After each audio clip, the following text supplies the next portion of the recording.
Hello guys, അപ്പോൾ കുഞ്ഞാപ്പി ഉരുണ്ട് പിഴഞ്ഞ് ഇറങ്ങി വരുന്നത് ഞങ്ങൾക്ക് പുറത്ത് പോകാനാട്ടോ. പുറത്ത് പോകാനെന്ന് പറയുമ്പോൾ ഹോസ്പിറ്റലിൽ പോകാൻ.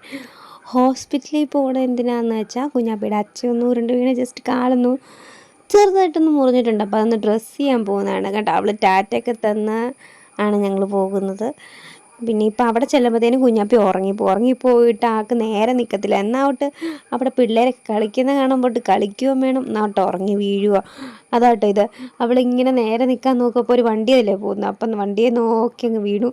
പിന്നെ നേരെ ഇരുത്തി, പിന്നെ വീണു. പിന്നെ ഞാനങ്ങ് ചിരിച്ചെടുത്തി. പിന്നെ ഒരു 5 മിനിറ്റൊക്കെ ഉറങ്ങുള്ളൂ കേട്ടോ ഞങ്ങൾ. അത് കഴിഞ്ഞ് പിന്നെ അവിടെ ഞങ്ങൾ എല്ലാവരും പരിചയക്കാരാണല്ലോ. എല്ലാവരെയും അവളറിയും. അപ്പോൾ അതിൽ നടന്ന് എല്ലാവരോടും ഇങ്ങനെ മിണ്ടുക. ഡോക്ടർ വരാൻ ഇച്ചിരി നേരം ഉണ്ടായിരുന്നേ. അപ്പോൾ അതുവരെ അങ്ങനെ നടന്നു. പിന്നെ ഞങ്ങൾ ഡ്രസ്സ് ചെയ്യാൻ കയറിയപ്പോൾ അവിടെ എന്തോ ഇങ്ങനെ എന്നാ ചെയ്യണേ, ഈ കോലും കമ്പൊക്കെ വെച്ച് എന്തായി ചെയ്യണേന്ന് ഇങ്ങനെ നോക്കിയിരിക്കുകയായിരുന്നു. പിന്നെ അതൊക്കെ കഴിഞ്ഞ് ഞങ്ങൾ പോന്നു. പിന്നെ പോയി ഒരു പാനിപ്പൂരി, സ്ഥിരം പരിപാടി, പോയി പാനിപ്പൂരി കഴിച്ച് പിന്നെ കുറച്ച് സാധനങ്ങളൊക്കെ വാങ്ങിച്ച് വീട്ടിൽ പോന്നു. പുതിയ വീഡിയോ ആയിട്ട് കാണാം. Thank you.